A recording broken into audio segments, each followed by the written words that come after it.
السلام عليكم ورحمة الله وبركاته. الحمد لله حمدا كثيرا طيبا مباركا فيه، والصلاة والسلام على رسول الله وعلى آله وصحبه ومن والاه. أما بعد. La semaine passée, nous avons entamé l'étude d'un sujet extrêmement important, à savoir Alamul Jinn, le monde des djinns. Et dans ce cours précédent, nous avons vu l'importance de ce sujet, du fait qu'il a été traité dans le Coran et la Sunna. On a vu la définition des djinns et le lien qu'il y a entre les djinns, les shayatines et Iblis. Par la suite, on a vu, ou on a passé en revue on a mentionné plutôt certaines preuves du Coran et de la Sunna de leur existence. Par la suite, leur nourriture, leur boisson. Après cela, le fait qu'ils se reproduisent et ont une descendance. Où est-ce qu'ils vivaient, leur apparence, certaines de leurs actions. Et on a fini sur le fait qu'ils sont créés par Allah tabaraka wa ta'ala et que la sagesse de leur création était la même que la nôtre. Comme Allah le dit dans Surat Al-Dhariyat, وَمَا خَلَقْتُ الْجِنَّ وَالْإِنسَ إِلَّا لِيَعْبُدُونَ. Et je n'ai créé les djinns et les hommes que pour qu'ils m'adorent. Et aujourd'hui, bi'idhnillahi subhanahu wa ta'ala, nous allons poursuivre l'étude de ce sujet, à savoir Alamu al-Jinn, le monde des djinns. Le premier point, c'est Qudratu shayatin. Allah Azza wa Jalla a donné aux shayatin, aux djinns, une capacité qui est plus grande et plus forte que celle des humains en général. Ceci dit, il faut prendre cette question de deux points de vue. Le premier, c'est cette force, cette capacité à se déplacer, pour certains à voler à une vitesse impressionnante. Et d'un autre point de vue, ils sont caractérisés et décrits par la faiblesse. Donc d'un point de vue, on parlera de force, de capacité, et d'un autre, de faiblesse. En mentionnant les textes et l'explication, ça sera plus apparent, incha'Allah ta'ala, plus clair aussi. Dans Surat An-Nisa, Allah tabaraka wa ta'ala nous dit « Inna kayda ash-shaytani kana dha'ifa » Certes, la ruse du diable est faible. Certes, la ruse du diable est faible. Ash-shaytan n'a pas le pouvoir de te donner le bien ou de le retirer, de te toucher du mal et de le retirer, si ce n'est ce qu'Allah subhanahu wa ta'ala permet de manière universelle, si ce n'est ce qu'Allah azza wa jal décrète. Dans Surat Al-Isra, tu trouves Inna ibadi laysa laka alayhim sultan wa kafa bi rabbika wakila. Quant à mes serviteurs, tu n'as aucun pouvoir sur eux et ton Seigneur suffit pour les protéger. Et dans Surat Al-Hijr, on a uni ces deux points de vue, la capacité et la faiblesse. قال الله جل وعلا قال رب بما أغويتني لأزينن لهم في الأرض ولأغوينهم أجمعين إلا عبادك منهم المخلصين. Il dit, ô mon Seigneur, parce que tu m'as induit en erreur, eh bien je leur enjoliverai la vie sur terre et les égarerai tous, à l'exception parmi eux de tes serviteurs élus. Dans ce passage, dans un premier temps, Ash-Shaytan prend l'engagement d'égarer les gens. Et dans un second temps, lui-même reconnaît et lui-même a cette connaissance qu'il n'a pas le pouvoir sur les gens sincères, sur les gens pieux. À l'exception parmi eux de tes serviteurs élus. Ainsi, l'adepte du monothéisme pur, l'adepte de la sunna, celui qui obéit à Allah Azza wa Jalla et son messager sallallahu alayhi wa sallam, Ash-Shaytan n'a pas de pouvoir sur lui. Ash-Shaytan a une emprise infiniment faible sur sa personne. Innahu laysa lahu sultanun ala alladhina amanu wa ala rabbihim yatawakkalun. Et la plus grande arme que tu as face à lui, c'est le tawhid. C'est le monothéisme. C'est la sincérité. Comme Allah Azza wa Jalla nous le dit, il n'a aucun pouvoir sur ceux qui ont la foi et ceux qui, en leur Seigneur, exclusivement, placent leur confiance. Ainsi, celui qui accepte son prêche, celui qui accepte ses insufflations, se sera livré de plein gré à Shaytan et deviendra faible face à lui.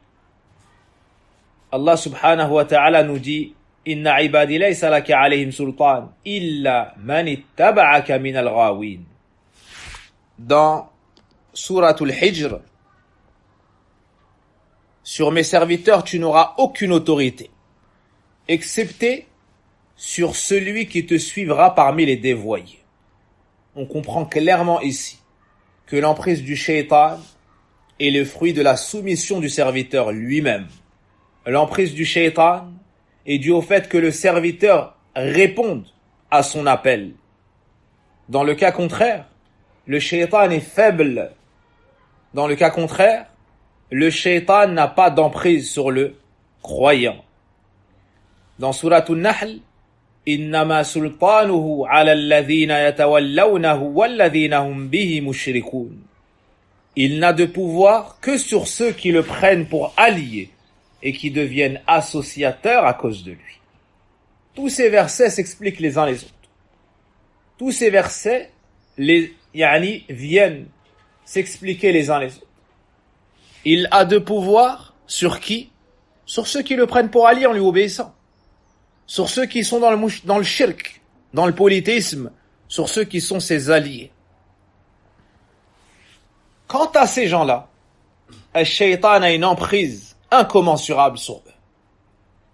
À un point tel qu'Allah Azza wa Jal nous dit dans Sourate Maryam, Alam tara anna arsalna ash-shayatina ala al-kafirina ta'uzzuhum azza. N'as-tu pas vu que nous avons envoyé sur les kafirines des diables qui les excitent furieusement. Des diables qui les excitent furieusement. C'est-à-dire qu'ils les poussent, ils les tirent vers la désobéissance. Ils les tirent, ils les poussent vers la désobéissance. Et l'emprise du diable sur les associateurs réside dans le fait qu'ils lui ont obéi, dans la désobéissance d'Allah Azza wa Jal, comme l'a mentionné l'imam Ibn Jarir al-Tabari dans son tafsir, rahimahullah. Et on verra dans un volet futur que Shaitan entre par el-waswasa, par les insufflations sataniques. Il faut donc savoir aux musulmans, il faut donc faire savoir aux musulmans que s'ils désirent être forts face au diable et le voir faible face à lui, qu'il lui faut revenir vers Allah Azza wa Jal et qu'il lui faut rester sur le chemin droit d'Allah Tabaraka wa Ta'ala. Al-Shaytan, face aux croyants forts, prend la fuite. Al-Shaytan, lorsque le serviteur se retrouve dans une grande adoration ou à la porte d'une grande adoration, il prend la fuite. Le prophète alayhi salatu wassalam nous dit au sujet de Omar ibn al-Khattab radiyallahu anhu, Inna ash-shaytana la yafruqu ay yakhaf minka ya Omar. Certes le diable a peur de toi, ô Omar. Certes le diable a peur de toi, ô Omar. Apporté par Ahmed et Tirmidhi. Ainsi, celui qui a une foi forte, celui qui est sur la vérité, qui recommande le bien, qui proscrit le mal, al-shaytan ne restera pas avec lui. Le prophète alayhi salatu wassalam nous dit: Inni la anzuru shayatin al-jinni wal-ins farru min Omar. Le prophète alayhi salatu wassalam nous dit: je vois que les démons parmi les diables et parmi les humains se sauvent de Omar. Ils se sauvent de Omar ibn Khattab radiyallahu anhu, rapporté par At-Tirmidhi. Ceci n'est pas propre à Omar radiyallahu anhu, mais si le croyant a une foi forte, ça peut lui arriver également. Ainsi, le prophète sallallahu alayhi wa sallam nous dit: Innal mu'mina la yunsa shaytanah kama yunsa ahadukum ba'irahu fi safar. Rapporté par Ahmed rahimahullah. Le prophète alayhi salatu wa sallam nous dit, Ibn Kathir a expliqué le mot yansa par ya'khudhuhu binasiyatih. Le prophète alayhi salatu wa sallam nous dit donc: certes, le croyant prend le diable par son toupet, c'est-à-dire qu'il le dirige après qu'il eût été récalcitrant, il le dirige, il le maîtrise, comme l'un d'entre vous dirige son chameau. Le chameau, dans un premier temps, il tente de défier son propriétaire, il tente de se rebeller, il tente d'en faire qu'à sa tête, mais une fois maîtrisé, il devient plus malléable. Pareillement pour Ash-Shaytan. Pareillement pour Ash-Shaytan, comme nous le dit le prophète alayhi salatu wassalam. Ainsi, le croyant bat et fait se soumettre le diable. Et rappelez-vous ce que nous avons mentionné la semaine passée, que les djinns et les shayatines étaient sous la direction de Sulayman alayhi salam. Ils étaient à ses ordres et ils travaillaient sous ses ordres alayhi salam. Comme on l'a vu dans Sourate Saba. Et parmi ceux qui, ou celui qui avait la foi la plus forte et la plus complète sans aucun doute, notre prophète Mohammed sallallahu alayhi wa sallam. Écoutez ce hadith. Et il y en a plusieurs dans ce sens. Abu Darda radiyallahu anhu nous dit: Qama fina ou qama Rasulullah sallallahu alayhi wa sallam yusalli. Le message d'Allah sallallahu alayhi wa sallam s'est levé et prié. Fasami'na yaqulu a'udhu billah mink, a'udhu billahi mink, a'udhu billahi mink. On a entendu le prophète alayhi salatu wa sallam dans sa prière dire: je cherche refuge auprès d'Allah contre toi, 3 fois. Thumma qal al'anuka bi la'natillah. Je te maudis par la malédiction d'Allah. Il a dit cela à 3 reprises. Wa basata yadahu. Puis il a tendu la main, ka'annahu yatanawalu shay'an, comme si il allait prendre quelque chose. Walamma sa'aluhu, quand ils lui ont posé la question, qala inna aduwallah iblis ja'a bi shihabin min nar. Lorsqu'ils lui ont demandé sur la cause de son agissement, il a répondu: certes, l'ennemi d'Allah, Iblis, est venu avec une braise de feu et il a essayé de me toucher au visage. Certes, Iblis, l'ennemi d'Allah, est venu avec une braise de feu pour me la porter au visage. Faqultu a'udhu billahi mink. J'ai alors dit à 3 reprises: je cherche refuge auprès d'Allah contre toi. Mais il n'a pas, il ne s'est pas reculé. Donc il a dit la suite, et il a dit: aradtu an akhudhahu. J'ai voulu me saisir de lui. J'ai voulu me saisir de lui. Wallahi, lawla da'watu akhina Sulayman. Et n'eût été l'invocation de notre frère Sulayman, c'est-à-dire du prophète Sulayman alayhi salam, la asbaha mawthuqan يَلْعَبُ بِهِ وِلْدَانُ أَهْلِ الْمَدِينَةِ. Et n'eût été l'invocation de notre frère, c'est-à-dire du frère des prophètes Sulayman alayhi salam, vous serez arrivé au matin, ou bien il aurait été enchaîné sur un pilier et les enfants de Médine auraient joué avec lui. Yani, subhanallah, la différence entre celui qui a la foi forte lorsqu'il parle des djinns, lorsqu'il voit, il est éprouvé par le djinn, et celui qui est faible dans son tawhid. Le prophète, alayhi salatu wassalam, qu'est-ce qu'il a fait? Il a cherché refuge auprès d'Allah azza wa jal, puis il s'est défendu et c'est lui qui a été imposé son force. Et il dit, n'eût été l'invocation de Sulayman alayhi salam, du prophète Sulayman alayhi salam, les enfants de Médine auraient joué avec lui. Yani, c'est un peuple sur le tawhid.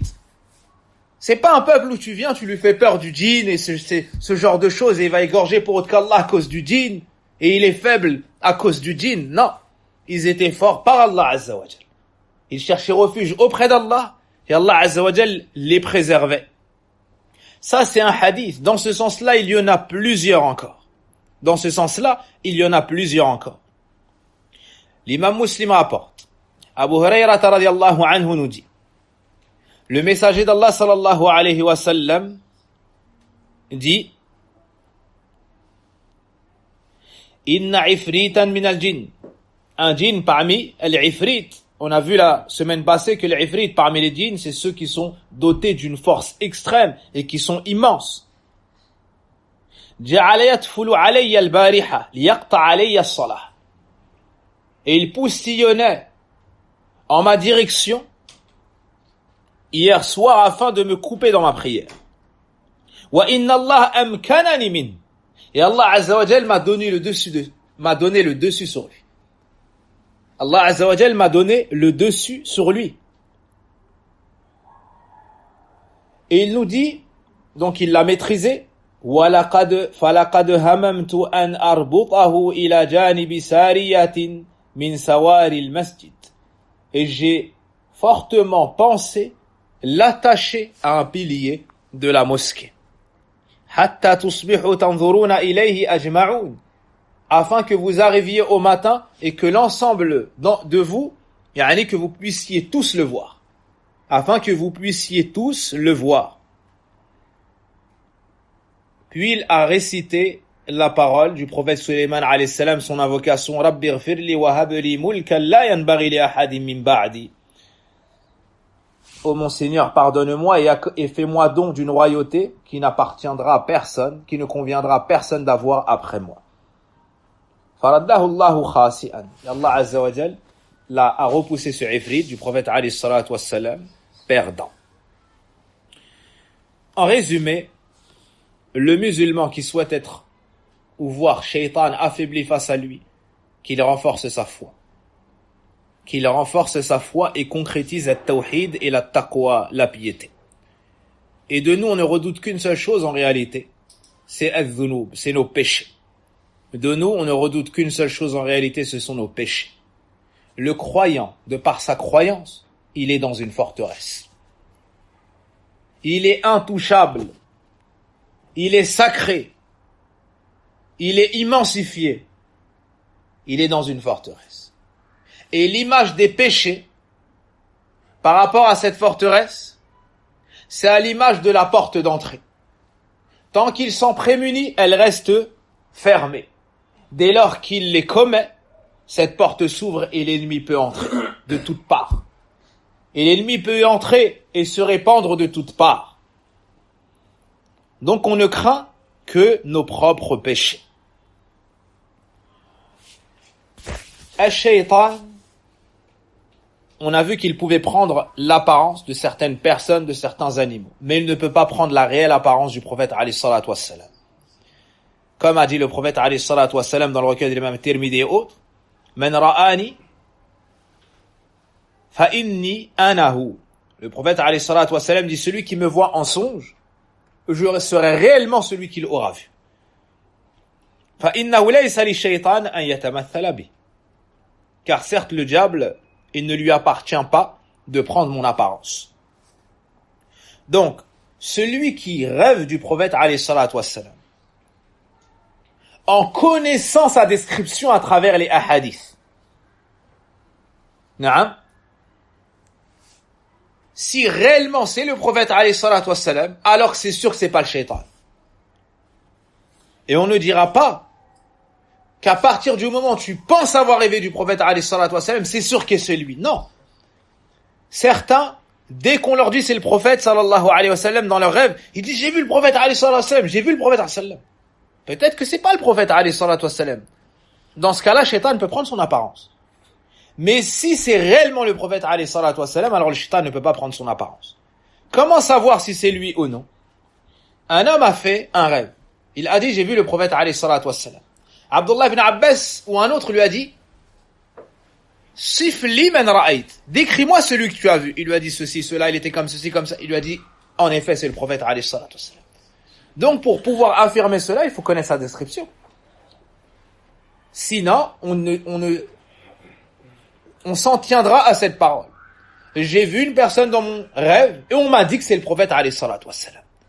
On m'a dit que c'est le prophète sallallahu alayhi wa sallam. Al-djinn mukallafuna mithluna. Les djinns sont responsables, ils ont reçu des ordres, des interdits, tout comme nous. Celui qui obéit au prophète alayhi salatu wassalam rentre au paradis. Celui qui lui désobéit rentre en enfer. Dans Surat Al-Dhariyat, le verset que vous connaissez tous, وَمَا خَلَقْتُ الْجِنَّ وَالْإِنسَ إِلَّا لِيَعْبُدُونَ. Et je n'ai créé les djinns et les hommes que pour qu'ils m'adorent. Tout comme nous avons été créés pour adorer Allah seul d'un culte sincère. Les djinns l'ont également été. Les djinns ont reçu le message du prophète Mohammed sallallahu alayhi wa sallam. Et les savants ont divergé. Est-ce que les djinns ont reçu des messagers de leur espèce ou non? Certains savants ont dit oui. D'autres ont dit c'est impossible. D'autres ont dit nous n'avons pas de texte clair pour trancher. Ce sur quoi il n'y a aucun doute, c'est que le prophète Mohammed sallallahu alayhi wa sallam, lui, son message, il est pour l'ensemble de ce qu'on appelle al-thaqalayn, les deux charges, les humains et les djinns. Les humains et les djinns. Sur ça, il n'y a aucun doute. Un deuxième point sur lequel il n'y a aucun doute, c'est que les djinns ont eu connaissance des messages ou de certains messages passés. Parce que dans Suratul Ahqaf, ils ont dit Min ba'di Moussa, un prophète qui a été envoyé après Moussa. Donc il connaissait Moussa alayhi salam et de son message. Et s'il n'a pas dit Isa bien qu'il soit plus proche, les savants expliquaient en disant parce que la base de la législation de Isa c'est celle de Moussa alayhi salam. Donc ils ont mentionné la base. Quant aux preuves qu'ils sont responsables, qu'ils sont visés par les ordres, par les interdits, donc par la rétribution, le paradis, l'enfer, le jugement, dans Suratul An'am, Allah subhanahu wa ta'ala nous dit Ya ma'ashara al-jinn wal-ins alam ya'tikum rusulun minkum يقصون عليكم آيات وينذرونكم لقاء يومكم هذا قالوا شهدنا على أنفسنا وغرتهم الحياة الدنيا وشهدوا على أنفسهم أنهم كانوا كافرين.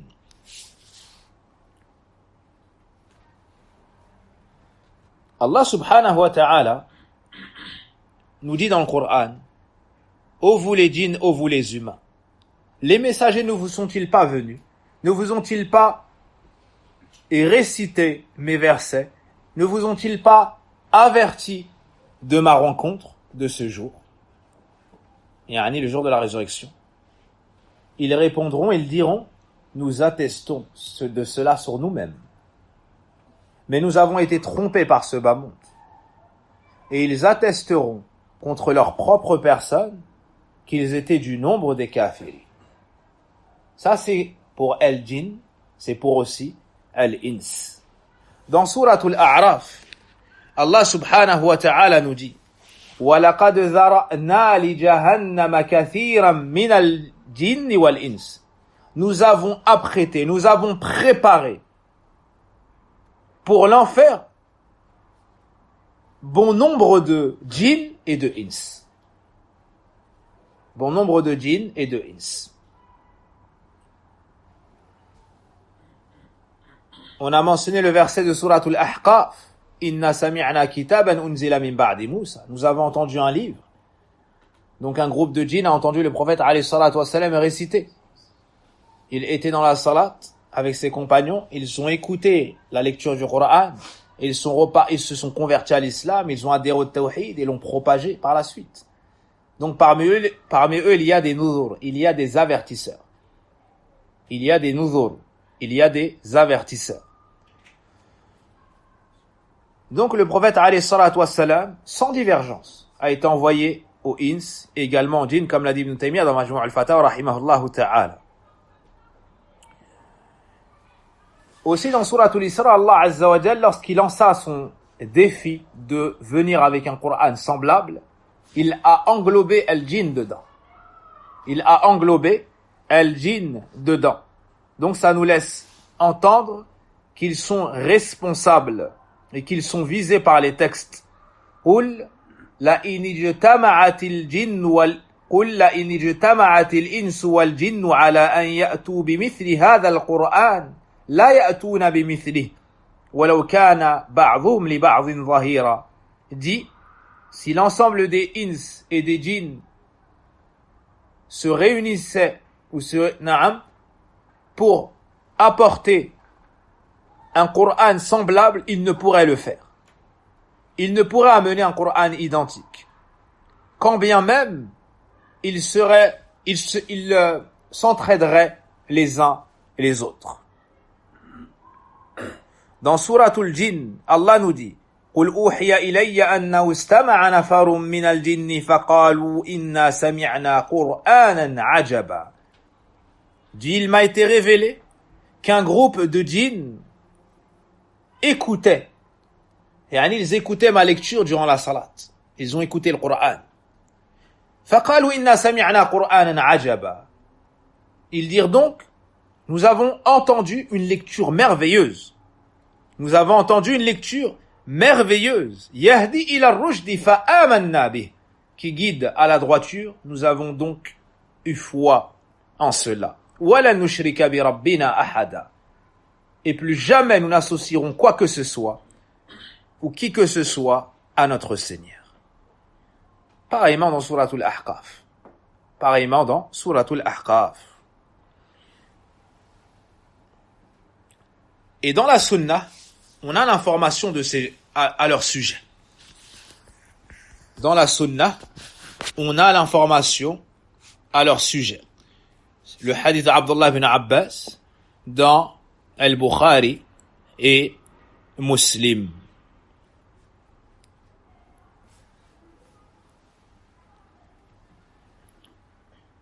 Ils sont donc venus cette fois-ci. Ils ont embrassé l'islam. Ils se sont répandus sur la terre, ont appelé à l'islam.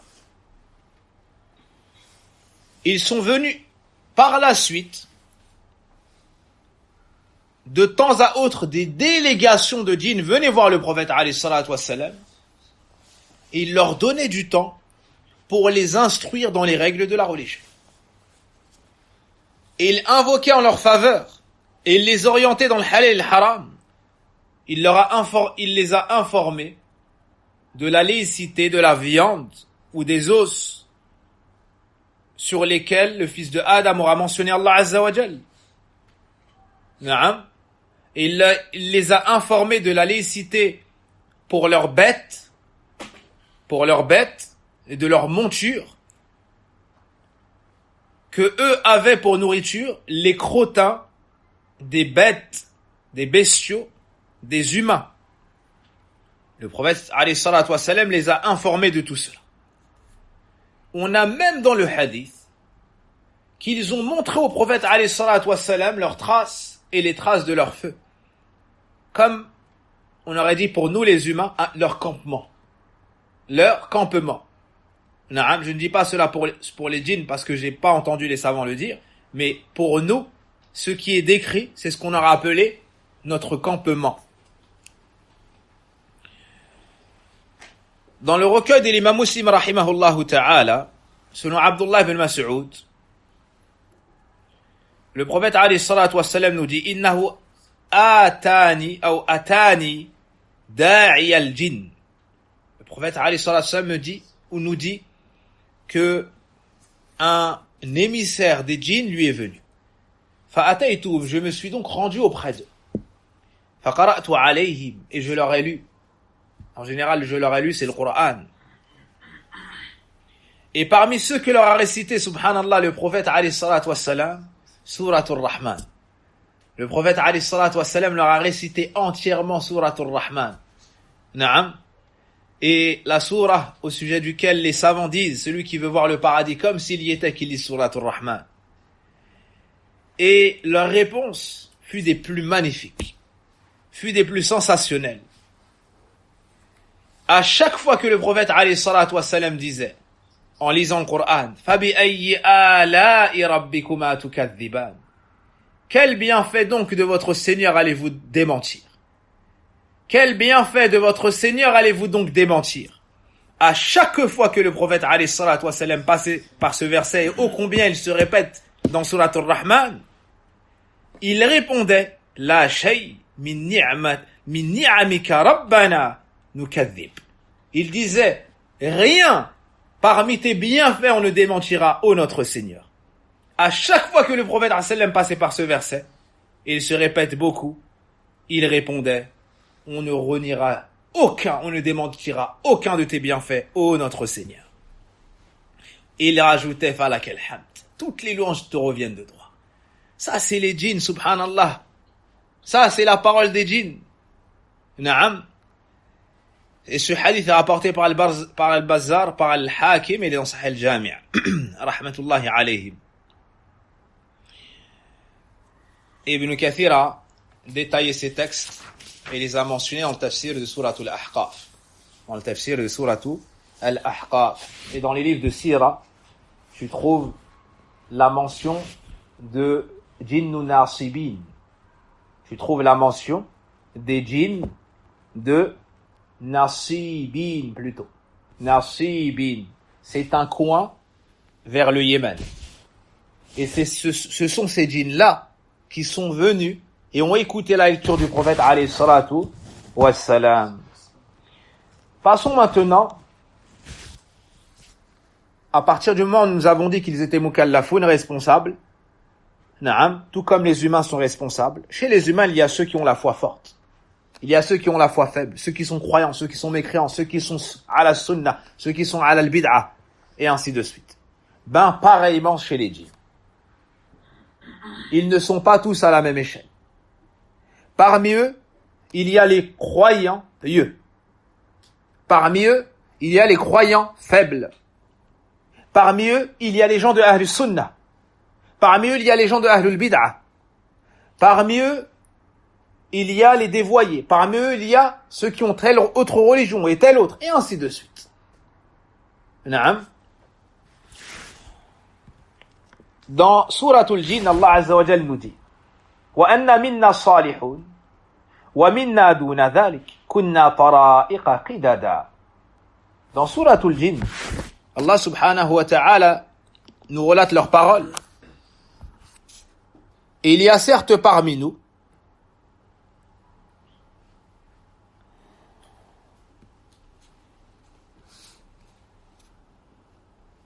les pieux, et parmi nous ceux qui ont un niveau moindre.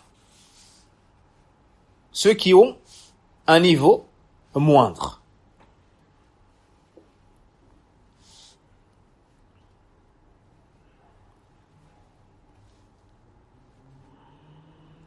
Il y a parmi nous des vertueux et d'autres qui le sont moins. Nous étions divisés en différentes sectes.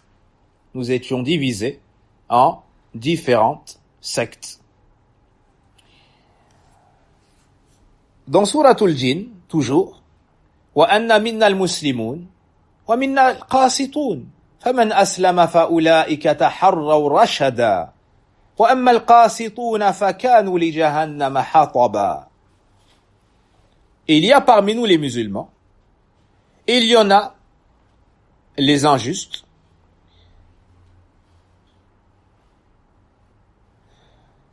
et ceux qui se sont convertis à l'islam sont ceux qui ont cherché la droiture. Et quant aux injustes, ils formeront le combustible de l'enfer. Et la plupart des shayatin, la plupart des djinns, ne sont pas sur l'islam, ne sont pas sur la droiture.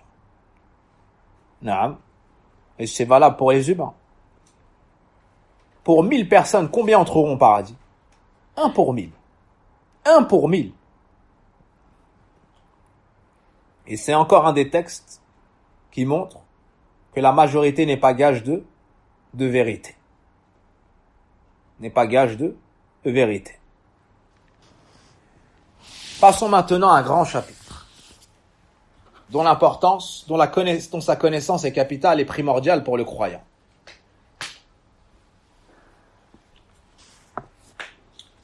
Adawatu shaytan libni Adam. L'inimitié, la grande haine que porte le diable au fils de Adam.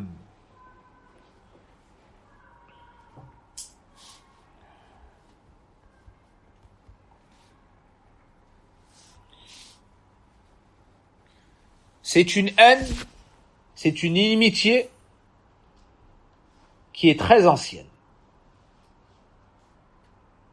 et qui est inscrite dans l'histoire, en commençant par le Coran. En commençant par le Coran. Le shaitan est plein de rancune, de colère, de véhémence, de haine, d'inimitié à l'égard de notre père Adam qu'il a jalousé depuis son premier jour, avant même que son âme soit insufflée dans son corps. Avant même que son âme soit insufflée dans son corps. La première histoire qu'on trouve dans Souratul Baqarah est celle-ci. Et la dernière mention qui est faite dans le Coran l'est également. C'est également celle-ci. C'est un avertissement contre ton ennemi déclaré, Ash-Shaytan. Dans le recueil de l'imam Muslim, Anas ibn Malik radiyallahu anhu nous dit: Lamma sawara Allahu Adam fil jannah tarakahu ma sha'a Allah an yatruka.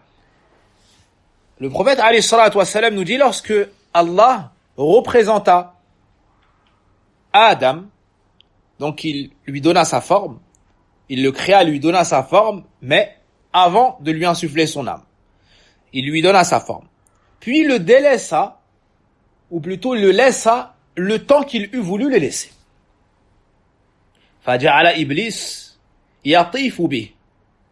Iblis est venu et a commencé à lui tourner autour. Il a commencé à lui tourner autour, يَنْظُرُ مَاهُ, et regardait ce que c'était. فَلَمَّا رَآهُ أَجْوَفْ, lorsqu'il a vu qu'il avait une cavité. Il y a un intérieur.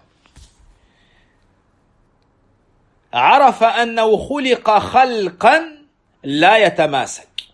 Il a su qu'il avait été créé de sorte à ne pas pouvoir patienter face à toute épreuve. Il n'allait pas pouvoir avoir la retenue parfaite. وَلَمَّا نُفِخَ فِيهِ الرُّوحُ, lorsque son âme fut insufflée, أَمَرَ اللَّهُ الْمَلَائِكَةَ بِالسُّجُودِ لِآدَمَ. Le hadith s'est arrêté. Donc lorsque Allah Azza wa Jal lui a donné son âme, lui a créé son âme, et qu'elle lui fut insufflée, il ordonna aux anges, comme vous le savez tous, de se prosterner devant lui. Il y avait avec les anges Iblis. Les anges se sont tous prosternés, sauf Iblis, qui a refusé et s'est gonflé d'orgueil. Ô Iblis, ya Iblis, ma malaka an tasjuda lima khalaqtu bi yaday. Ô Iblis, qu'est-ce qui t'a empêché de te prosterner devant ce que j'ai créé de mes mains? Qala ana khayrun min. Moi, je suis meilleur que lui. Khalaqtani min nar, tu m'as créé de feu. Wa khalaqtahu min tin, lui tu l'as créé de terre. C'est la première fois dans l'univers d'Allah Azza wa Jalla et son royaume qu'il y a eu le péché, qu'il y a eu ces 3 péchés, ou ces 4 péchés. Le premier, la désobéissance d'Allah tabaraka wa ta'ala. La désobéissance d'Allah tabaraka wa ta'ala. Le deuxième, al-hasad, la jalousie. Le troisième, al-takabbur, l'orgueil. le fait de se voir au-dessus de l'autre. Et enfin, et ça rentre dans cela, c'est l'unsuriya, le racisme. Le fait de se voir mieux suite à ta matière, à ta couleur, et ainsi de suite. Ces points-là, tous ceux qui les ont sont les héritiers de Iblis. Sont les héritiers de Iblis. Et c'est la première fois aussi qu'il y a eu al-qiyas al-fasid, comme a dit Cheikh Mohammed al-Amin al-Shinqiti rahimahullah ta'ala. Une analogie fausse. Iblis a pensé que le feu était meilleur que la terre. Or le feu, ça détruit. Le feu, ça ne construit pas. Le feu, c'est le désordre.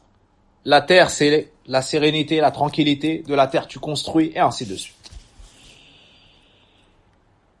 Iblis a demandé à Allah Azza wa Jal de par sa puissance. Donc Iblis reconnaissait les attributs d'Allah Azza wa Jal. Fa'uffil lil jahmiyya. Subhanallah. Iblis a été meilleur que certaines sectes qui renient les attributs d'Allah Azza wa Jal. Iblis a dit Fabi'izzatik. Par ta puissance. Il a reconnu cet attribut d'Allah Azza wa Jal. Iblis croyait aussi au jour de la résurrection. Anzirni ila yawmi yub'athun. Accorde-moi un délai jusqu'au jour de la résurrection. Malheur à ceux qui ne croient pas au jour de la résurrection, Iblis est meilleur que dans cela. Donc Iblis a demandé un délai à Allah Azza wa Jal, par sa puissance, de le laisser jusqu'au jour de la résurrection, et il prend l'engagement de tous nous égarer, sauf les serviteurs élus parmi nous, sincères parmi nous. Dans Souratul A'raf, قال فأنذرني إلى يوم يبعثون قال فإنك من المنظرين. Il dit, accorde-moi un délai jusqu'au jour de la résurrection. On lui dit, ou bien il dit, tu es certes parmi ceux qui ont ce répit-là. Il a donc une haine profonde à l'égard de Adam alayhi salam et il veut sa vengeance. Ainsi, il souhaite s'attaquer et il a pris l'engagement de s'attaquer à toute sa descendance. Dans Souratul A'raf, on nous décrit cela en nous disant فَبِمَا أَغْوَيْتَنِي لَأَقْعُدَنَّ لَهُمْ صِرَاطَكَ الْمُسْتَقِيمَ ثُمَّ لَآتِيَنَّهُمْ مِنْ بَيْنِ أَيْدِيهِمْ وَمِنْ خَلْفِهِمْ وَعَنْ أَيْمَانِهِمْ وَعَنْ شَمَائِلِهِمْ وَلَا تَجِدُ أَكْثَرَهُمْ شَاكِرِينَ. Accorde-moi un délai jusqu'au jour où ils seront ressuscités. Tu es certes, Allah lui dit, tu es certes de ceux à qui le délai est accordé.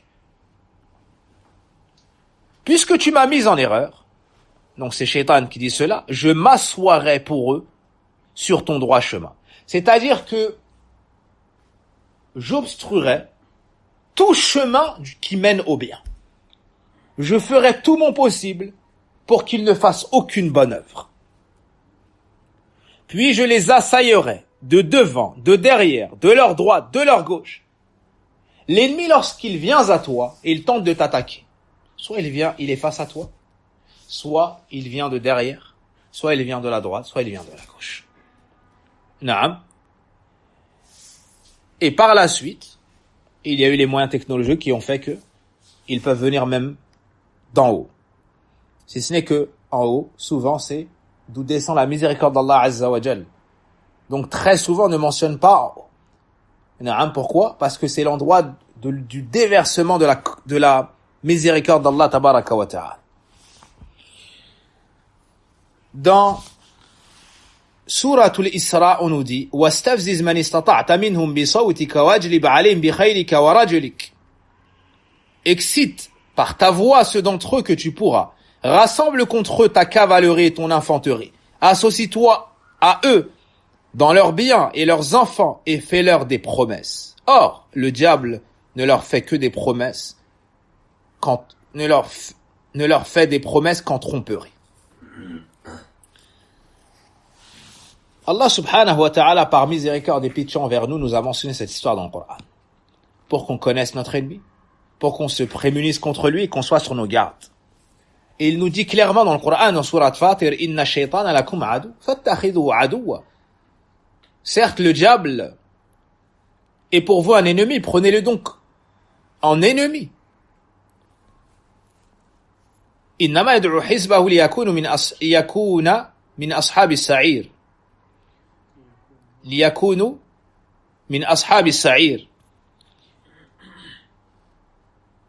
Il ne fait qu'appeler ses partisans pour qu'ils soient des gens de la fournaise. Dans Surat al-Isra, cette jalousie débordante. أرأيتك هذا الذي كرمت علي. Il dit encore, vois-tu celui que tu as honoré au-dessus de moi? Ça, c'est la jalousie. L'envieux, le jaloux, son ancêtre, c'est Iblis. Al-Shaytan al-La'in. لئن أخرتني إلى يوم القيامة لأحتنكن ذريته إلا قليلا. Si tu me donnais du répit jusqu'au jour de la résurrection, j'éprouverai certes sa descendance, excepté un petit nombre parmi eux. Cela nous amène à cette question. Quel est le but ultime du diable? Quel est son but suprême? Quel est son espoir par-dessus tout autre? C'est qu'on soit tous avec lui en enfer. Tout ce qu'il fait en dehors de ça, c'est pour arriver à ce résultat-là. Tout ce qu'il fait en dehors de ça, c'est-à-dire qu'il souhaite nous faire tomber dans le shirk, dans la bid'a, dans tel ou tel péché, délaisser telle bonne action, prier, se dire non, je suis dans l'ostentation, non, j'étudie pas parce que je suis pas sincère, non, je mets pas le hijab parce que je suis pas sincère. Toutes ces ambiguïtés, toutes ces insufflations, toutes ces actions, il y a un seul but ultime, c'est qu'on soit avec lui en enfer. Innama yad'u hizbahu liyakunu min ashabis sa'ir. Il ne fait qu'appeler ses partisans afin qu'ils soient du nombre des gens de la fournaise. Et Iblis a un stratagème élaboré, étudié. Et il a établi son plan, son stratagème, et il l'élabore en passant d'un volet à un autre. Et il ne passe à l'autre que lorsqu'il échoue dans le précédent. Son premier volet, c'est le volet du shirk et du kufr. Sa première volonté est qu'on sorte de l'islam. Et si on n'y est pas, qu'on n'y entre pas. Ibn al-Qayyim a cité ces volets-là. Si malgré tout la personne est musulmane et reste dans l'islam, il passe au deuxième volet. Sa deuxième carte, c'est quoi? C'est l'innovation. Parce que l'innovation est plus aimée au diable que les péchés. Car des péchés, on regrette. Des péchés, on s'en repent. Mais de l'innovation, on pense être dans le bien. On combat celui qui nous conseille. On le voit comme un ennemi. On le voit comme un ennemi. Le pécheur, il sait qu'il est mauvais. L'innovateur, il ne le sait pas. Le pécheur, ses péchés sont rattachés à la passion. L'innovateur, ses péchés sont attachés à l'ambiguïté. Le pécheur, son défaut, c'est dans l'action. L'innovateur, son défaut, c'est dans la connaissance. Le pécheur, il se fait du mal qu'à lui. L'innovateur, il détruit la communauté. Pour ces raisons et d'autres mentionnées par les savants, l'innovation est bien plus grave. L'innovation est bien plus grave. Le pécheur, il fait un crime contre sa propre personne. L'innovateur fait un crime contre la sunna du prophète alayhi salatu wassalam.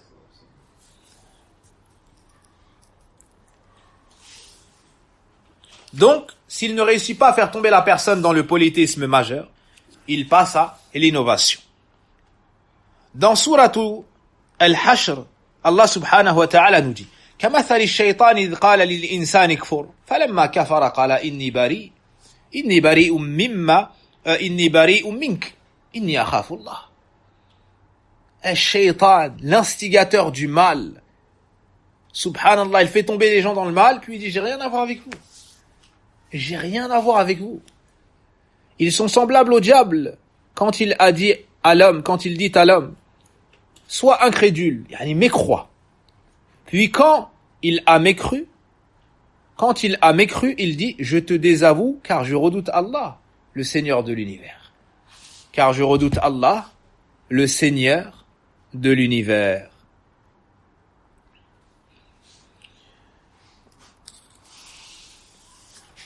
On a d'autres textes dans ce sens. Dans le recueil de l'imam Muslim, rahimahullah ta'ala, Iyad nous dit, radiyallahu an, khataba an-nabi sallallahu alayhi wa sallam dhata yawm.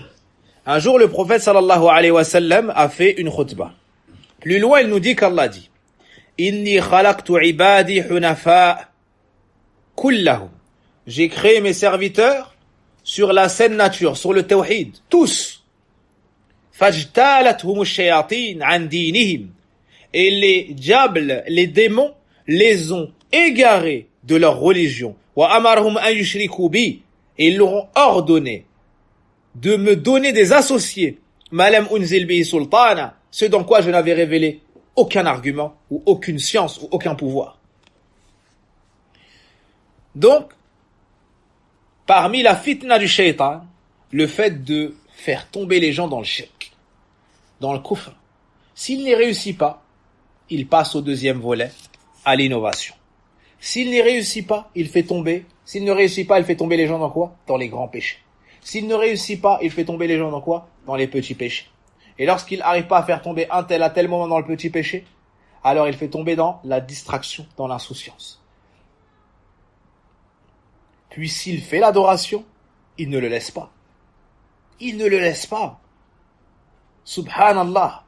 Il vient pour qu'il ait la récompense la plus basse. Le prophète alayhi sallam dit, l'un d'entre vous rentre en prière, il ne sort de sa prière qu'avec la récompense.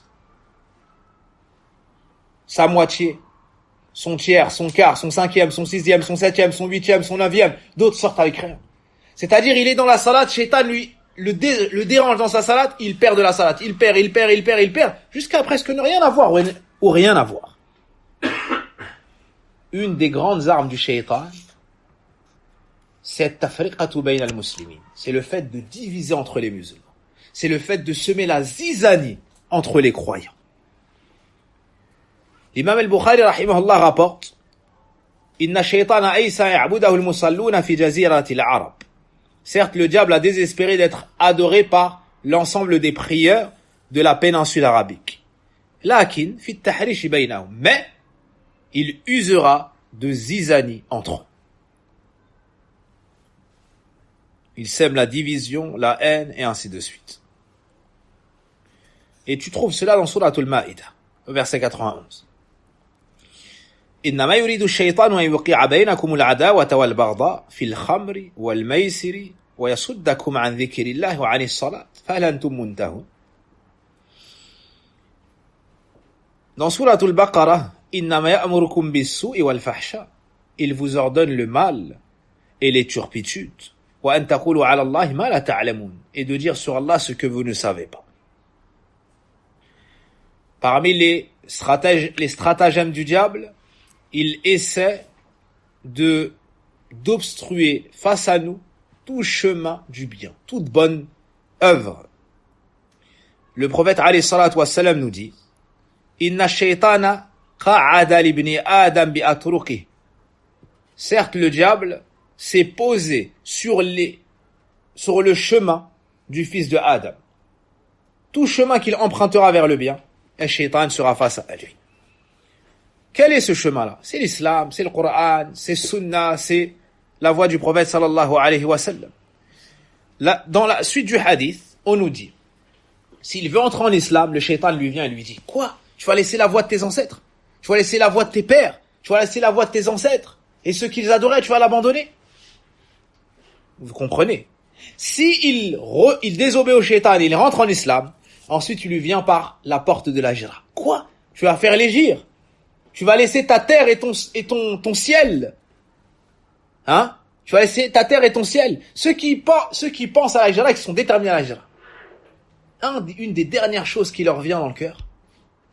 Ah, j'ai peur que ça me manque trop. J'ai peur mes habitudes. Mais est-ce que c'est exactement ce que dit ici le prophète alayhi salatu wassalam? Maintenant que tu sais que c'est mina shaitan, dis a'udhu billahi mina shaitan ar-rajim. Dis a'udhu billahi mina shaitan ar-rajim. Naam. Et tu trouves cela dans le Coran, dans Surat al-A'raf, le verset 16. قال فبما أغويتني لأقعدن لهم صراطك المستقيم. Prenez un exemple, la salat. Cette grande œuvre, cette adoration qui est la plus aimée chez Allah subhanahu wa ta'ala. Le shaitan fait tout pour que tu ne la fasses pas déjà. Hein? Lorsque tu veux faire salat et tu veux commencer salat, ou lorsque tu conseilles ton frère de sang, ton ami, tes parents ou tes enfants, ou ah moi je suis sale, ah moi j'ai fait des péchés, ah moi, mais subhanallah, c'est pour ça qu'on va prier, parce qu'on est rempli de péchés, c'est pour ça qu'on prie, subhanallah. S'il y avait que celui qui est propre qui se lave, qui se laverait? Naam. Il prend son enfant de force et il le jette dans la baignoire et il le frotte. Et il le savonne, il le shampoing, il lui met du shampoing. Et l'enfant, il se débat, il veut continuer à jouer. L'enfant, il va ressortir, il va se salir. N'est-ce pas? La femme, elle nettoie son sol, elle fait sa vaisselle, elle range sa maison.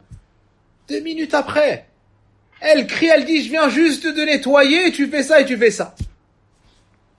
Sahih là. Hein? Toute personne mariée le sait. Toute personne mariée le sait. Naam. Et les meilleurs d'entre nous, même ceux qui aident, ceux qui font, ils le savent. Naam. C'est une torture pour la femme maniaque. Mais tant qu'il y aura de la vie et de la santé, ça sera comme ça. L'enfant qui bouge, alhamdulillah, c'est-à-dire qu'il a la santé. L'enfant qui court, qui tombe, qui se relève, qui se fait mal, qui salit, ça veut dire alhamdulillah, il est en bonne santé. Naam. Ça, c'est une faïda de Ammi Abdel Qadir. Naam. Un papa du masjid, masha'Allah. Un des vétérans du masjid, Saf al-Awwal Hafid. Waffaqahullah wa hafidhah. Qui m'a donné cette leçon. Hein? La barakah avec les grands. Et un des sens, c'est ça, c'est l'expérience. Il te dit, l'enfant, il relativise pour que tu patientes sur les enfants. Il te dit, l'enfant qui ne bouge pas, c'est un enfant qui est malade. L'enfant qui bouge, l'enfant qui fait des bêtises, c'est qu'il a la santé. Remercie Allah Azza wa Jal. Naam. Barakallahu fi. Le shaitan va tout faire pour que tu aies cette ambiguïté. Quelle était cette ambiguïté? Je suis sale. Tant que je ne serai pas propre, je ne commencerai pas la prière. Dans un autre langage, je suis souillé par la désobéissance d'Allah Azza wa Jal. Une fois repenti, une fois corrigé et droit sur la religion d'Allah, à ce moment-là, je prierai. Tu ne seras pas droit tant que tu ne prieras pas. Tu ne seras pas propre tant que tu ne prieras pas.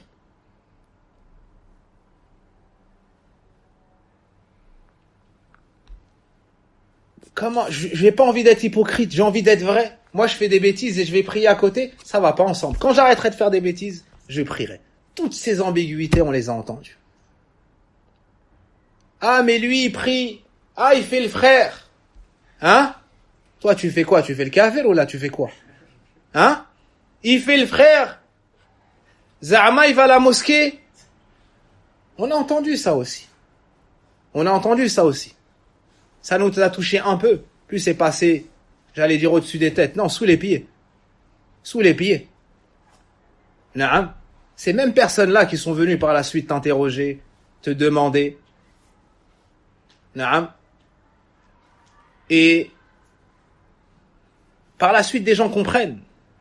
Wallahi, hier, j'étais avec un ami d'enfance qui était avec moi au collège. Subhanallah. Puis au lycée. Un vrai ami d'enfance. Et maintenant, alhamdulillah, il est à la sunna. Il veut apprendre, il étudie. At-tawhid. Il m'a ramené des feuilles où il y avait écrit le sens de la ilaha illallah.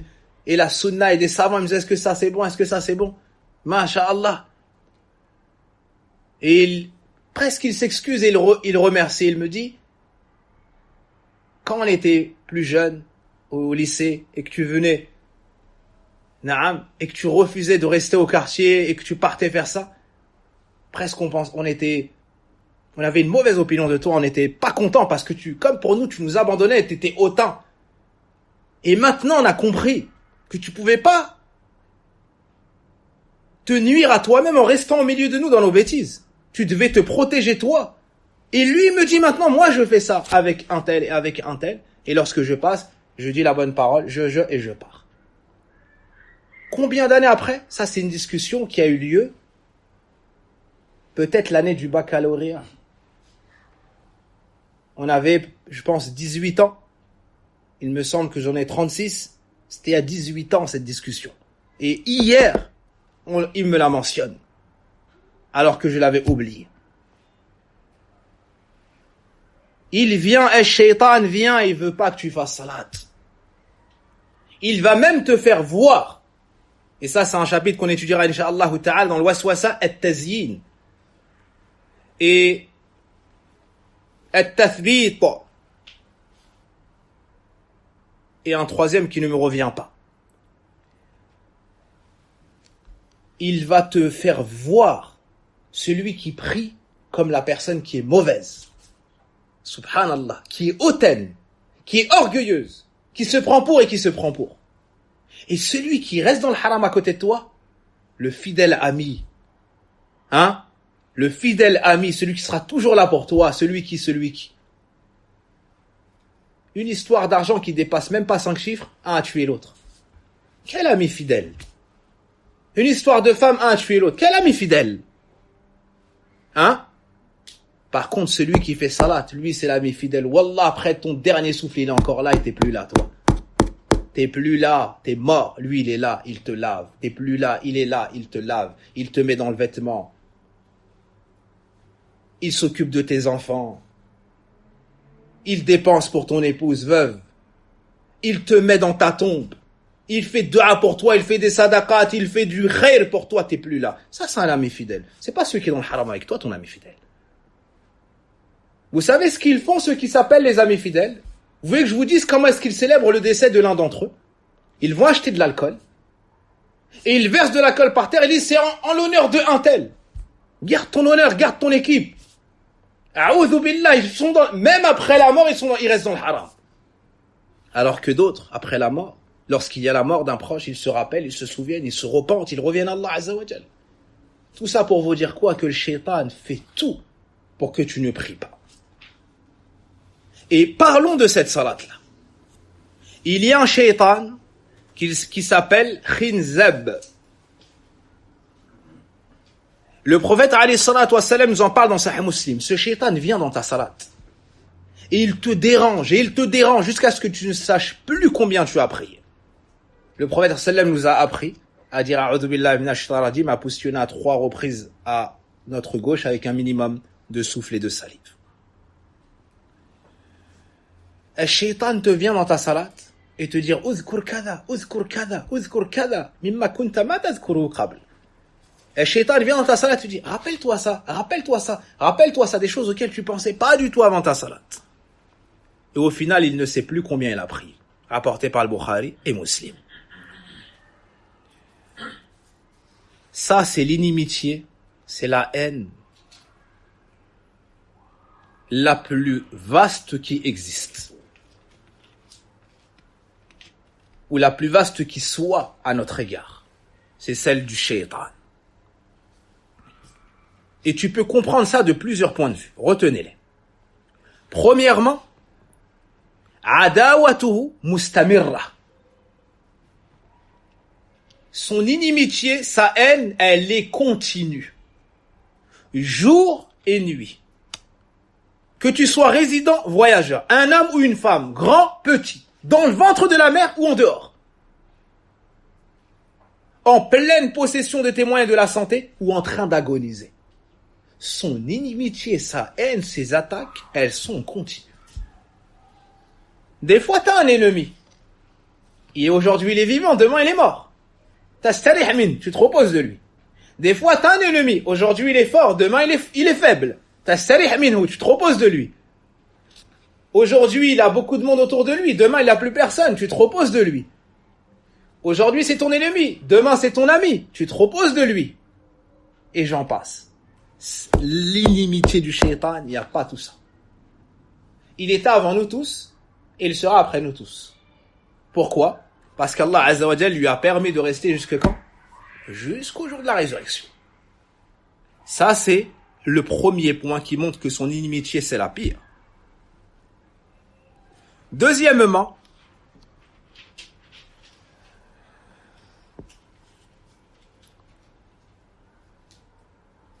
c'est un ennemi que tu ne vois pas. Et un ennemi que tu ne peux voir, mais que lui te voit, c'est un ennemi dangereux. Ça, oh là là. Un ennemi que toi tu ne peux voir, alors que lui te voit, il t'a étudié depuis ton plus ancien ancêtre, Adam alayhi salam. Il était là au moment où Adam était là sans âme. Et il est encore là et il sera là. Et il meurt, comme les créatures meurent. Troisième point, il coule dans tes veines. Il court dans tes veines plutôt. Il court dans tes veines. Il a accès à ton cœur. Il a accès à ton corps. Il peut avoir accès à ton âme. Il peut te nuire sur ton corps. Dans tes membres. Dans ton cœur. Un ennemi qui peut s'attaquer à tout cela, c'est un ennemi redoutable. C'est un ennemi redoutable. Un autre point, le hadith qu'on a mentionné tout à l'heure, il se pose sur tout chemin du bien et tente de nous mettre en déroute.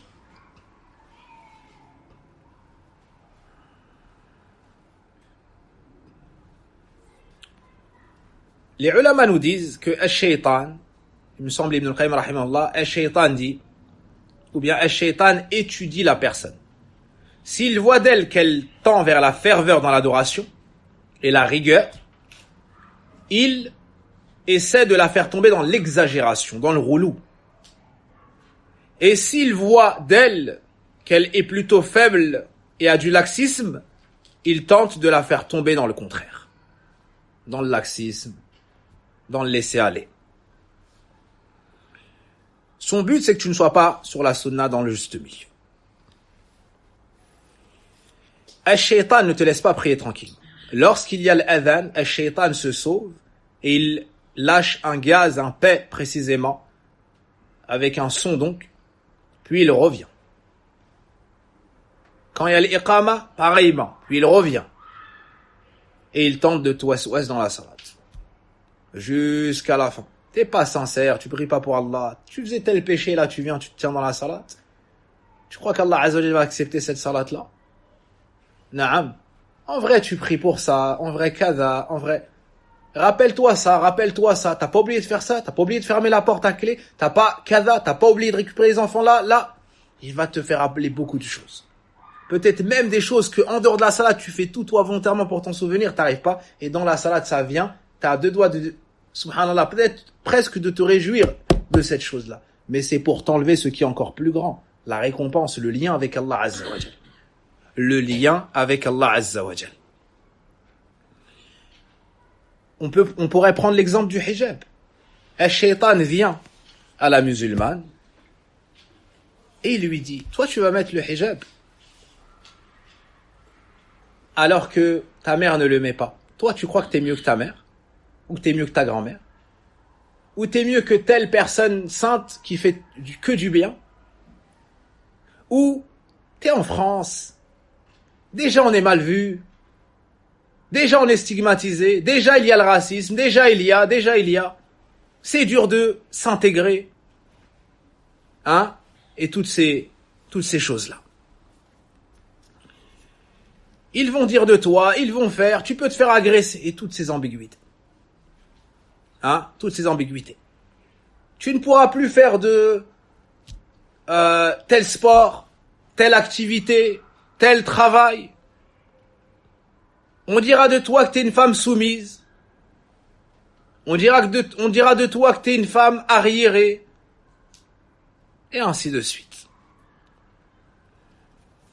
T'es pas sincère, tu le portes pour ton mari, tu veux le mettre pour ton mari, tu veux le mettre pour te marier. Toutes ces ambiguïtés, shaitan les amène. La femme à qui Allah veut le bien, elle jette tout cela contre le mur. Elle dit A'udhu billahi minash shaitanir rajim.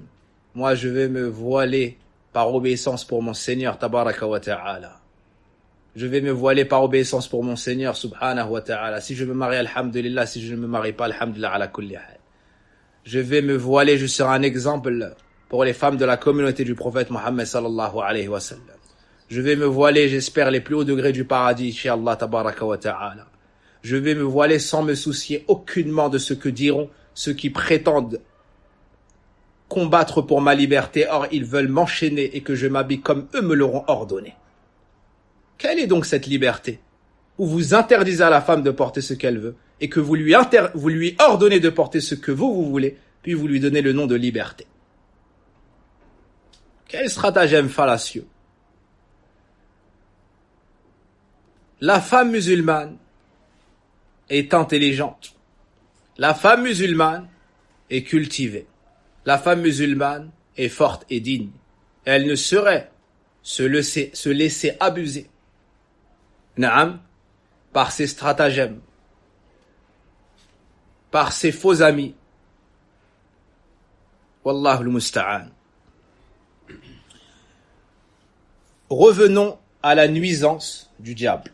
On a parlé de sa haine, on a parlé de son inimitié. De cela découle la nuisance qu'il porte, qu'il fait, l'atteinte qu'il porte au fils de Adam. Si on veut résumer, on pourrait dire qu'il y a 3 points. Le premier, c'est le waswasa. Ce sont les insufflations sataniques. D'accord? Et dans le waswasa, il y a 3 volets qu'on étudiera au prochain cours, incha'Allah ta'ala. Le deuxième, c'est la nuisance corporelle, la nuisance familiale, la nuisance économique dans tes biens. C'est-à-dire ta personne et tout ce qui t'entoure. Femme, enfant, argent, terre, il te nuit dans tes biens. Ta nourriture, toi, ta famille, tes biens. Ça, c'est le deuxième volet. Et le troisième, c'est de nous monter les uns contre les autres. C'est de nous monter les uns contre les autres.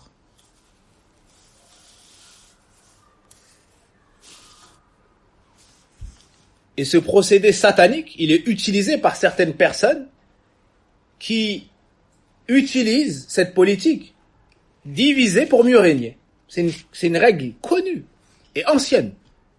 Et le père de cette règle-là, c'est Shaitan. Naam.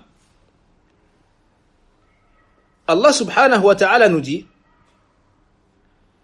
Inna alladhina attaqaw idha massahum ta'ifun min ash-shaytani tadhakkaru fa idha hum mubsirun. Donc là, on va parler de la nuisance corporelle. On va parler du deuxième point. La nuisance du shaitan et ses différentes attaques sur nous.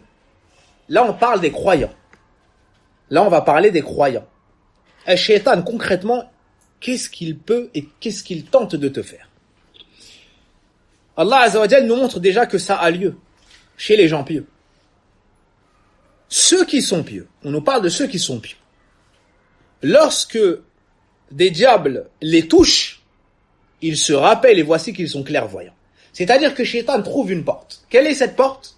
Ibn Qayyim dit il y en a 3. Chez les gens pieux, il y a 3 portes. La première, c'est la porte de la colère. C'est-à-dire, si tu es masha'Allah, tu es bien, ben, Shaitan va scruter ces 3 choses-là pour entrer. La première, c'est la colère. La première, c'est la colère.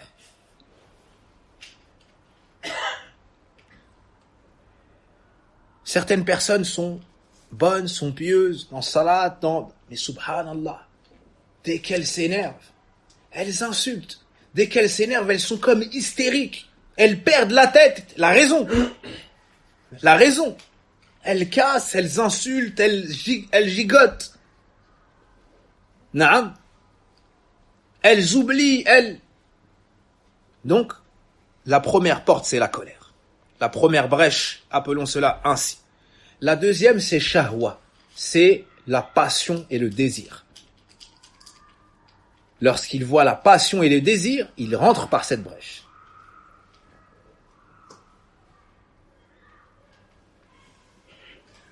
Le troisième volet, la troisième brèche, c'est le rafla, c'est l'insouciance. C'est l'insouciance. Il est dans la dunya comme s'il allait jamais mourir. Hein?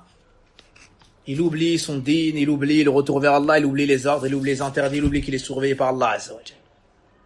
Passons maintenant à l'énumération de points concrets. Ton ennemi, il est dangereux. Son inimitié est déclarée. Il te voit, tu ne le vois pas. Donc il faut connaître ces points-là pour pouvoir s'en prémunir. Ash-Shaytan n'a laissé personne, ni même les prophètes. Allah subhanahu wa ta'ala nous mentionne l'histoire de Ayyub alayhi salam dans Surat Sad.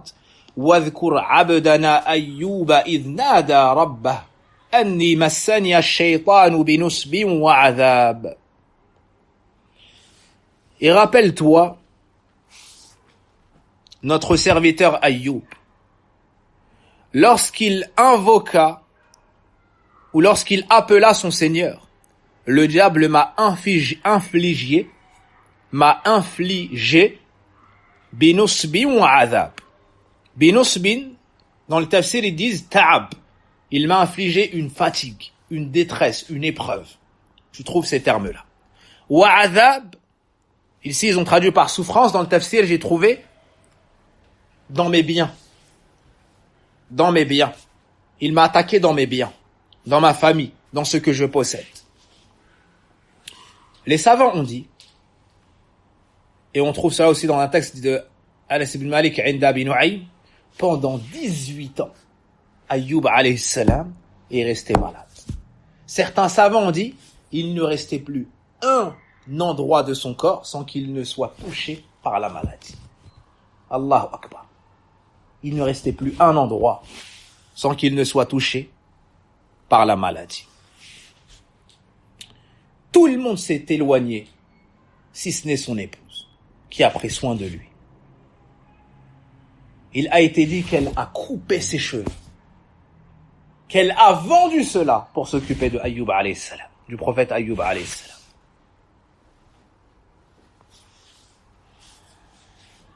Donc le shaitan n'a pas laissé Ayyub alayhi salam. Et combien et que d'hommes et que de femmes souffrent des attaques du shaitan.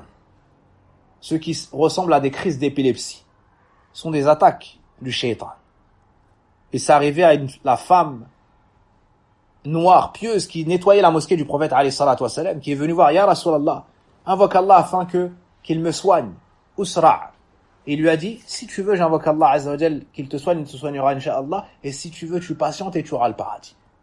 Écoutez la pudeur, la piété, l'intelligence de cette femme. Elle répond, Bel asbir, je choisis de patienter, je choisis le paradis malgré l'épreuve. C'est cela que doivent dire les femmes musulmanes aujourd'hui. Je choisis le paradis malgré l'épreuve. Vous me calomniez, vous me combattez dans mon voile, vous ceci et cela.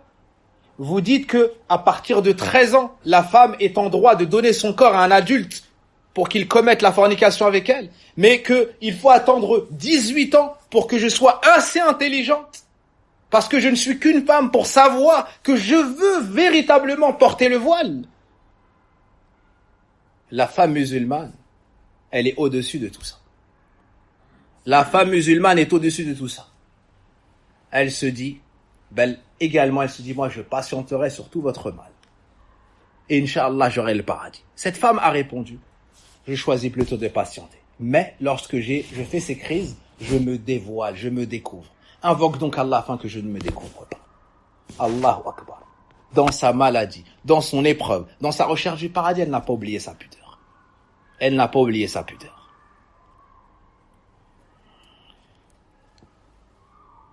Donc, un shaitan t'attaque dans ton corps, t'attaque dans tes biens. On a vu qu'il a essayé d'attaquer le prophète alayhi salatu wassalam avec une braise de feu dans la prière pour le toucher au visage. Un troisième exemple, lorsque la femme a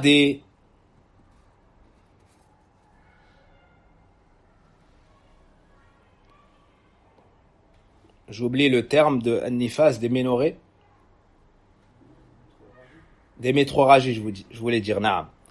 Lorsque la femme a des métroragies, c'est-à-dire des écoulements de sang anormaux, en dehors de sa période menstruelle. C'est un shaitan qui l'attaque et tape sur une veine. Et tape sur une veine. Hein? Non. C'est les métrorages, non.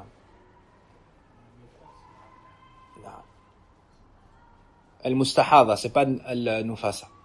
Non. Al-Mustahadha, celle qui a des métroragies. Contrairement à Nufasa, celle qui a le sang lors de qui précède l'accouchement et qui le suit. Et elle, cette femme-là, va penser que c'est quoi? Que c'est des menstrues, donc elle va délaisser la salat. Ça, voici un stratagème du shaitan encore. Hamna bint Jahsh. Hamna bint Jahsh, radiallahu anha, nous dit Kuntu astahid. J'avais des métroragies. Haydatan kathiratan shadida. Et l'écoulement était intense et était dur. Fa'ataytu an-nabiy sallallahu alayhi wa sallam astafti. La femme musulmane, lorsqu'elle ne sait pas, elle revient aux gens de science, elle pose la question à sa religion, et sa pudeur ne l'empêche pas de poser les questions. Elle a dit au prophète sallallahu alayhi wa sallam, ma situation est celle-ci et celle-ci. Il lui a dit, innama hiya rakdhatun min ash-shaytan. Il lui a dit, hiya rakdhatun min ash-shaytan, ay darbatun min ash-shaytan. C'est un coup que le diable donne sur la veine. Fatahayyadhi sittata ayyama ou sab'a. Évalue tes menstrues et prends dans le mois 6 ou 7 jours. Puis lave-toi jusqu'à la fin du hadith rapporté par Abu Daoud. Le quatrième exemple, as-sariqa, le vol. Le shaitan te nuit en te volant dans tes biens. Lorsque Abu Huraira a été chargé par le prophète alayhi salatu wassalam de préserver zakat al-fitr, un shaitan est venu, un diable est venu 3 nuits de suite et a volé de la sadaqa. A tenté de voler de la sadaqa. On a également étudié le hadith lorsque le prophète sallallahu alayhi wa sallam nous dit que celui qui rentre chez lui dit bismillah et lorsqu'il mange dit bismillah, le diable dit il dit à ses compagnons, vous n'avez ni lieu de séjour ici, ni dîner. Donc le shaitan tente de prendre de ta nourriture qui ne lui est pas halal. Dans un autre hadith, celui de Hudayfa dans Sahih Muslim, il me semble, إذا لم يذكر اسم الله على طعام إذا لم يذكر اسم الله على طعامه إذا لم يذكر الله على طعامه استحله الشيطان. Lorsque le croyant ne mentionne pas le Allah sur sa nourriture, le diable se l'accapare ou se la rend licite. Un autre exemple, et c'est un des points les plus complexes, périlleux et nocifs, c'est l'ishq. C'est lorsque le djinn ou la djinniya était prise de l'humain, de sexe opposé donc. La djinniya va être éprise du fils de Adam, et le djinn va être épris de la fille de Adam. Al-ishq, c'est l'amour passionnel. C'est l'amour très intense, comprenant le fort désir, la forte attirance et le fort amour. Naam. Lorsque le djinn a ça pour l'humain, il va tenter de se l'accaparer. Il va vouloir être collé à lui. Et lorsque ce dernier va vouloir œuvrer, lorsque ce dernier va vouloir vaquer à ses occupations, il va le déranger. Il va le déranger. Il lui viendra même dans son rêve pour tenter d'abuser de lui. Et ça peut s'aggraver au point que ce soit même durant la journée éveillé. Si ce dernier ne combat pas ce djinn, si ce dernier ne se préserve pas, ne se prémunit pas contre ce djinn, peut y avoir de très mauvaises conséquences. Al-ishq, c'est une maladie gravissime. Et par cette maladie, il peut y avoir une grande emprise. La personne peut se mettre à avoir beaucoup ou à faire beaucoup de rêves érotiques. Naam. Ou à être bloqué durant la nuit et sentir une présence sur sa personne. Ça peut se manifester de beaucoup de manières. Puis, elle l'empêche d'avancer dans ses activités. Que ce soit le travail, il sera épuisé. Au moment de vouloir se marier, il se manifestera à nouveau pour faire capoter son affaire. Il lui mettra des doutes tout le temps. Oui, c'est vrai, il a ça, il me plaît la situation, mais il y aura toujours un mais. Peut-être que ça n'ira pas plus tard. Peut-être que il est trop petit, il est trop grand, il est pas assez riche, il est trop riche, il y aura toujours quelque chose. En réalité, le djinn veut juste lui mettre du waswas pour ce elle ne se marie pas ou il ne se marie pas. S'il combat son nefs et se marie, le djinn reviendra et lui montrera les défauts et lui cachera les qualités et mettra la zizanie entre les deux et fera en sorte qu'il le haïsse ou qu'il la haïsse. En apparence, en étudiant, on ne verra pas de problème concret qui amène à ce niveau de dispute. Mais en réalité, c'est le djinn qui sème la zizanie. En réalité, ça sera le djinn qui sèmera la zizanie ou la djinniya.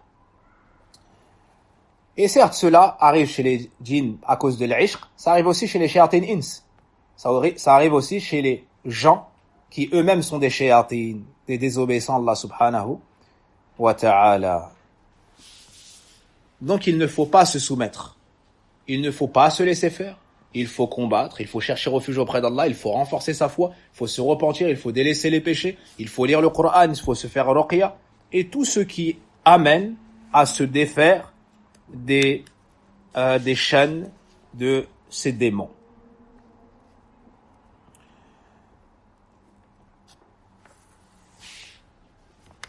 Al-Shaytan jure par la puissance d'Allah que tant que notre âme sera dans notre corps, il tentera de nous égarer. Et Allah Azza wa Jalla lui répond, par sa puissance et sa munificence, que tant qu'on lui demandera pardon, il nous pardonnera. Voici la longévité de cette inimitié. Tant que ton âme est dans ton corps. C'est-à-dire tant qu'il y a vie,